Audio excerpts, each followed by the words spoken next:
Hi guys, ഇന്ന് ഇച്ചിരി വ്യത്യസ്തമായിട്ട് പടം കണ്ട ഉടനെ തന്നെ ചൂടോടുകൂടി നിങ്ങളിലേക്ക് റിവ്യൂ എത്തിച്ചാൽ കൊള്ളാമെന്ന് എനിക്കൊരു തോന്നൽ. അതുകൊണ്ടാണ് ഇന്നിപ്പോൾ ഞാൻ എൻ്റെ ഗ്രീൻ സ്ക്രീനൊക്കെ മാറ്റി വെച്ച് നിങ്ങളുടെ മുമ്പിൽ വന്നിരിക്കുന്നത്. സദ്യം ക്ഷമിക്കുക. അപ്പോൾ ഇന്ന് ഞാനൊരു പടം കണ്ടു. എല്ലാവരും അറിഞ്ഞിട്ടുണ്ടാവും, വിവേകാനന്ദൻ വൈറലാണെന്നൊരു പടം കമൽ സാറിന്റെ മൂവിയിൽ നിന്ന് ഇറങ്ങുവാണ്. So yes, it is Vivekanandan viral തന്നെയായി, ആ പേര് പോലെ തന്നെ. ഓഫ് കോഴ്സ് ഈ പടം ഇന്ന് കാണാൻ വന്ന മിക്കവരും ഓഫ് കോഴ്സ് ഇതിന്റെ ഡയറക്ടറെ കണ്ടിട്ടാവണം ഒരു ഭൂരിഭാഗം ആൾക്കാരും ഈ സിനിമയിലേക്ക് എത്തുന്നുണ്ടാവുക എന്നാണ് എന്റെ ഒരു അസംഷൻ കേട്ടോ. അത് പൂർണ്ണമായും ശരിയാണെന്ന് എനിക്കറിയില്ല. കാരണം എന്റെ പേഴ്സണൽ അഭിപ്രായത്തിൽ ഞാൻ ഒരിക്കലും ഷൈൻ ടോമിന്റെ പടം തിയേറ്ററുകളിൽ പോയി കണ്ടിട്ടില്ല. അദ്ദേഹത്തിന്റെ ഒരു ഫുൾ ടൈറ്റിൽ റോളൊക്കെ ഒരു പടം തന്നെ എനിക്ക് തോന്നുന്നു ആദ്യമായിട്ടാണ് ഇറങ്ങുന്നതെന്ന് തോന്നുന്നു. പക്ഷെ കമൽ സാറിന്റെ മൂവീസ് ഭയങ്കര ഇഷ്ടമാണ്. അദ്ദേഹത്തിന്റെ ലാസ്റ്റ് എനിക്ക് 2018 പ്രണയമീനുകൾ അങ്ങനെ എന്തോ ആണെന്ന് എനിക്ക് തോന്നുന്നു. ഞാനത് കണ്ടിട്ടില്ല. അദ്ദേഹത്തിന്റെ ഹിറ്റ് പടം ആമിയാണ് ഞാൻ ലാസ്റ്റ് ആയിട്ട് കണ്ടാണെന്ന് എന്റെ ഓർമ്മ. അത് വല്ലാത്തൊരു പടം തന്നെയായിരുന്നു, ഒറിജിനൽ ബയോപിക് ആയിരുന്നു. എന്നാൽ ഇന്ന് ഇറങ്ങിയ പടം വിവേകാനന്ദൻ വൈറലാണെന്ന പടം ശരിക്കും പറഞ്ഞാൽ ഞെട്ടിച്ചു കളഞ്ഞു എന്നുള്ളതാണ്. ശരിക്കും ഷൈൻ ടോം ചാക്കോ അതിനകത്ത് ജീവിക്കുകയായിരുന്നു എന്ന തരത്തിലുള്ള അഭിനയമാണ് അദ്ദേഹം അത് കാഴ്ചവെച്ചിരിക്കുന്നത്. ഫുൾ ത്രോട്ടിൽ ആക്ടിംഗ് ആയിരുന്നു. ഓഫ് കോഴ്സ് കമൽ സാറിന്റെ പ്രത്യേകത എല്ലായ്പ്പോഴും ഒരു സോഫ്റ്റ് മൂവീസ് ആണ്. അദ്ദേഹം പ്രണയമായാലും എന്ത് തന്നെ ആയാലും അതിന്റെ ഒരു സോഫ്റ്റ് ടച്ച്, ഒരു ബ്രീസ് പോലത്തെ ഒരു ടച്ച് അദ്ദേഹത്തിന്റെ പടങ്ങളിലുണ്ട്. അത് അദ്ദേഹം ഈ മൂവിയിലും കാണിച്ചു എന്നുള്ളത് ഒരു സംശയമില്ല. അത് വളരെ സീരിയസ് ആയിട്ടുള്ള ഒരു സോഷ്യൽ ഇഷ്യൂവിനെ അദ്ദേഹം അതിമനോഹരമായിട്ട്, ബ്യൂട്ടിഫുൾ ആയിട്ട്, സോഫ്റ്റ് ആയിട്ട് ആൾക്കാരുടെ ഹൃദയങ്ങളുടെ ആഴങ്ങളിൽ പതിപ്പിച്ചു എന്നുള്ളതാണ് ഇതിനകത്തെ ഡയറക്ടറുടെ സിഗ്നേച്ചർ എന്ന് പറയുന്നത്. കമൽ സാറിന് മാത്രമേ സാധിക്കൂ എന്ന് തോന്നുന്നു.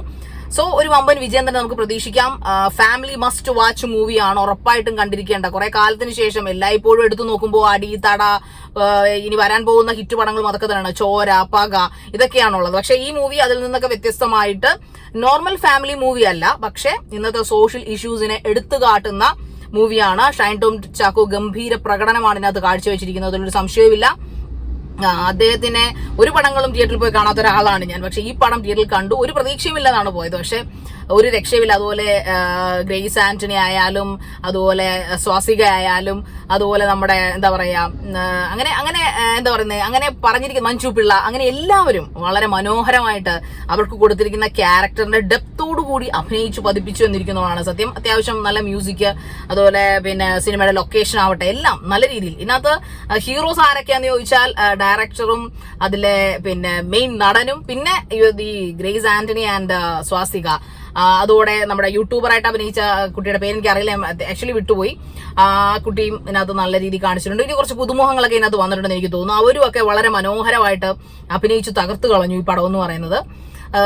ശരിക്കും ഇത് ഒരു പേരൻസും കപ്പിളും ഒക്കെ പോയി കാണേണ്ട, ഫാമിലി ഫുള്ളോടുകൂടിയും എസ്പെഷ്യലി കപ്പിൾ, അതായത് ഭാര്യ ഭർത്താവ് കൂടെ ഒരുമിച്ചിരുന്ന് കാണേണ്ട ഒരു പടമാണെന്ന് ഞാൻ ഇതിനെ ഇൻസിസ്റ്റ് ചെയ്യുന്നു. കാരണം അത്രയ്ക്ക് വെറൈറ്റി ആയിട്ട് ആണ് ഈ പടം അവർ എടുത്തു വെച്ചിരിക്കുന്നത്. കമൽ സാറിന്റെ മൂവിയാണ്, കമൽ സാറിന്റെ സിഗ്നേച്ചർ ആയിട്ടുള്ള സോഫ്റ്റ്നെസ് ഇതിനകത്തുമുണ്ട് എന്നുള്ളതാണ് സത്യം. അപ്പൊ എല്ലാവരും തിയേറ്ററിൽ തന്നെ പോയി ഇത് കാണുക. മസ്റ്റ് വാച്ച് മൂവിയാണ്, മിസ്സാക്കാതിരിക്കുക. നമുക്ക് ഹൃദയത്തിൽ ഒരിക്കലും മറക്കാനാവാത്ത ഒരു താള് ഇതിനകത്ത് എഴുതി കുറിച്ചിടാൻ പറ്റുന്ന ഒരു മൂവി തന്നെയാണിത്. വളരെ മനോഹര, എബോവ് ആവറേജ്, നമുക്കൊരു 5 ഒരു 4 കൊടുക്കാവുന്ന തരത്തിലുള്ള ഒരു മൂവി. സ്ക്രിപ്റ്റിംഗ് ഉണ്ട്, ഡയറക്ഷൻ, പാട്ടുകൾ എല്ലാം നന്നായിട്ടുണ്ട്. ടോട്ടലി ഒരു ഫാമിലി മൂവി തന്നെയാണിത്. അതുപോലെ സോഷ്യൽ ഒരു മെസ്സേജ് പാസ് ചെയ്യുന്ന ഒരു മൂവിയാണ്. ഇതിനു മുമ്പ് നമ്മൾ പല പടങ്ങളും കണ്ടിട്ടുണ്ടെങ്കിലും അദ്ദേഹത്തിന്റെ അദ്ദേഹത്തിന്റെ കരസ്പർശമേറ്റ ഒരു പടമാണ് ഇതിനെന്ന് വേണമെങ്കിൽ പറയാം നമുക്ക്, ഈ വിവേകാനന്ദൻ വൈറലാണെന്നുള്ളത്. എന്തായാലും ഷൈൻ ടോമിന്റെ ഒരു ടേണിംഗ് പോയിന്റ്, അദ്ദേഹത്തിന്റെ 100ാമത്തെ മൂവിയാണെന്നാണ് സിനിമയിൽ ഇത് എഴുതി കാണിച്ചപ്പോഴാണ് ഞാനും അറിയുന്നത് 100ാമത്തെ മൂവിയാണെന്നുള്ളത്. അദ്ദേഹം 100 മൂവിയൊക്കെ അഭിനയിച്ചോ എന്ന് ചിന്തിച്ചു പോയി. സത്യത്തിൽ ഞാൻ അദ്ദേഹത്തിന്റെ ആരാധികയോ അദ്ദേഹത്തിന്റെ ഒരു തരത്തിൽ, കാരണം അദ്ദേഹത്തിന്റെ ജെസ്റ്റേഴ്സ്, അദ്ദേഹത്തിന്റെ സംഭാഷണങ്ങൾ, സൗണ്ട്, ഇതൊന്നും ശ്രദ്ധിക്കാത്ത ഒരാളാണ് ഞാൻ. അദ്ദേഹത്തെ ശ്രദ്ധിച്ചു തുടങ്ങിയത് അദ്ദേഹം ഇന്റർവ്യൂയിലൂടെയാണ്. ഒരുപക്ഷെ ഒട്ടുമിക്ക ആൾക്കാരും എനിക്ക് തോന്നുന്നു അദ്ദേഹം വൈറലായി തുടങ്ങിയ അദ്ദേഹം കൊടുക്കുന്ന ഇന്റർവ്യൂസിലൂടെ ആയിരിക്കാം. അത് തന്നെയാണ് ഇവിടെയും എനിക്ക് പറയാനുള്ളത്. അദ്ദേഹത്തിന്റെ ആ ഇന്റർവ്യൂ ശ്രദ്ധിച്ചപ്പോൾ അദ്ദേഹത്തിന്റെ മൂവിയും വൈറലായി മാറിയിരിക്കുന്നു. So Shine Tom and Swasika, grace Antony, എല്ലാവരും ഡെനീസ് ജോസഫ് സാർ ആകട്ടെ, എല്ലാവരും നല്ല അടിപൊളിയായിട്ട് ചെയ്തിട്ടുണ്ട്. മികച്ച കഥാപാത്രങ്ങൾ, പാർവതി മികച്ച കഥാപാത്രങ്ങളായിട്ട് അവര് തിരിച്ചു വന്നിരിക്കുന്നു. എല്ലാവരും നല്ല രീതിക്ക് അഭിനയിച്ചിരിക്കുന്നു. സോ എല്ലാവരും മസ്റ്റ് വാച്ച് തിയേറ്റർ എന്ന് എനിക്ക് പറയാനുള്ളത്. അതുപോലെ എന്റെ പുതിയ ബാക്ക്ഗ്രൗണ്ട് ഒക്കെ നിങ്ങൾക്ക് ഇഷ്ടപ്പെടുന്നു വിചാരിക്കുന്നു. ഇനി ഇത് ഇഷ്ടമാണെങ്കിൽ കമന്റ് ചെയ്യുക. തീർച്ചയായിട്ടും ഇത് കണ്ടിന്യൂ ചെയ്യുന്നതാണ്. അപ്പോൾ ഓൺ ദ സ്പോട്ട് ആ ഫ്ലോയോടുകൂടി നിങ്ങളിലേക്ക് സിനിമ റിവ്യൂസ്, സിനിമയുടെ അഭിപ്രായങ്ങളെല്ലാം എത്തിക്കാൻ സാധിക്കും. സോ അടുത്ത സിനിമയുടെ വിശേഷമായി കാണുന്നതുവരേക്കും, take care, bye bye, love you all.